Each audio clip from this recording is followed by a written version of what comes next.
Hi, I'm Maggie now. Welcome back to episode 5 of R.I.P. Reading is Phenomenal podcast.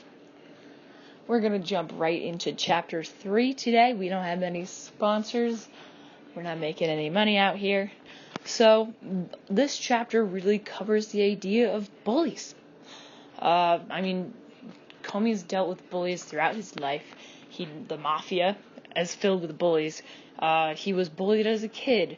He's had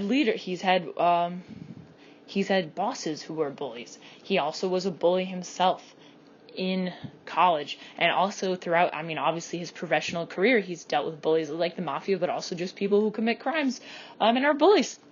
And so he kind of starts off saying how Comey was bullied throughout his childhood. He wasn't really exactly sure why. He wasn't really tall. He wasn't actually as tall as he was now. He wasn't really bad looking.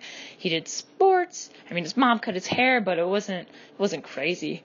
But he was just bullied throughout his childhood, and he was lucky enough to have the support of some close friends, supportive parents, and also wonderful teachers. But he also realized that not a lot of people had that, and not a lot of people had that background. So him experiencing that bullying, but also having that support, is really what allowed him to continue on to his career as, in law enforcement, because not everybody escapes from being bullied. Sometimes it lives on to define them.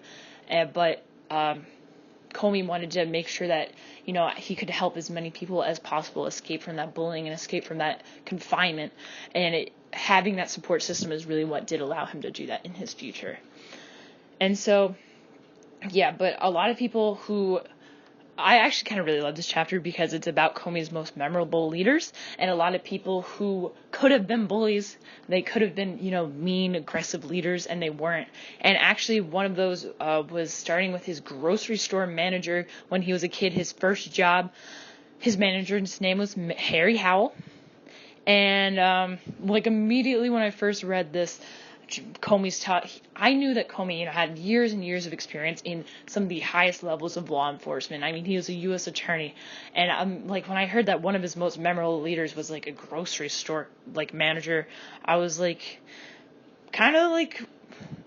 to look down upon that job, but I was he's experienced so much leadership, so much high level leadership, so many educated, incredibly educated people who've gone through years and years of college to get where they were and have so much experience. And he was in the highest offices of law experience. I would imagine that most of his memorable leaders would have been his bosses in that law enforcement sector, and probably more memorable than his grocery store manager when he was 15. But then he went on to describe how Howell was a man who respected his employees, who were mostly teenagers, and he allowed them to laugh and have fun, but also kept them to a standard of keeping grocery aisles entirely clean and spotless, and making sure that the kids wanted to do that. They wanted to impress Howell, and they wanted to make sure that he wasn't disappointed in them. And Howell was honest, and he told Comey and his teenage co-workers when something wasn't good enough, when the aisles weren't cleaned enough. And he also made sure to praise and reward them when they did make sure that, all the cereal boxes that fell over from a 5-year-old knocking them down were cleaned up. And he never yelled. When somebody messed up, he just made sure, he just asked, he was like, "Did you learn your lesson?" And he said, "Fix it."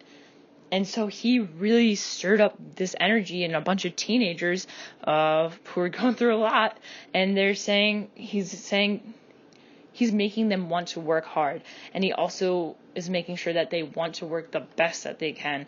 And so this power of leadership, it kind of made, hearing him talk about this, somebody who's worked so long in some of the highest offices of the land, it made me kind of realize that your paycheck, your position of power, it doesn't necessarily represent your abilities. A lot of what capitalism has really done is force us to align numbers with ability, when in reality, you can have one of the highest paying jobs in the country and still be an awful leader. You can kind of like saying Rudy Giuliani. He didn't say he was an awful leader, but he's self-absorbed, and that prevented him from having a a positive energy in his office, prevented people from working together and instead promoted like climbing on top of each other. And so maybe you're a successful person with a lot of money, but if your employees don't respect you or they feel uncomfortable in your environment and they're not as productive as they could be, that success can really only be defined so far. So just I was kind of even blinded to my own prejudice, like the stereotype that grocery store managers, are grocery store managers because that's the limit as what they can do.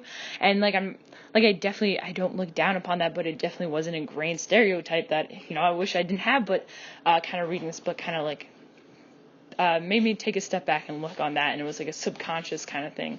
And realizing that numbers don't define you and you can be a great leader no matter the situation.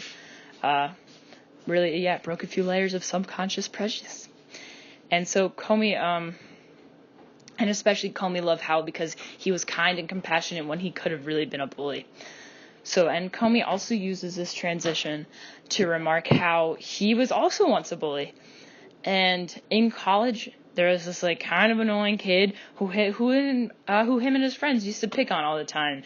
And even though Comey was raised on those values of resisting the group, being your own person, making sure not to just fit in with the crowd just to fit in the crowd, and living on your own principles and values, somehow, probably just through like the years of torture of being bullied, it felt good for Comey to laugh at somebody else's pain. And later on, he did realize his hypocrisy. He realized how stupid he was for doing that. And he really did actually regret being a bully. And understanding and feeling this regret really did empower him to actually use his life now to fight criminals who were also bullies. And so, it was like walking a mile in a bully's shoe. So, that was really one of the big aspects of that chapter is just like the bullying that Comey did encounter and himself being a bully. So, thank you for listening to another episode. That was chapter 3. Great. See you next time for episode maybe 6 and chapter 4.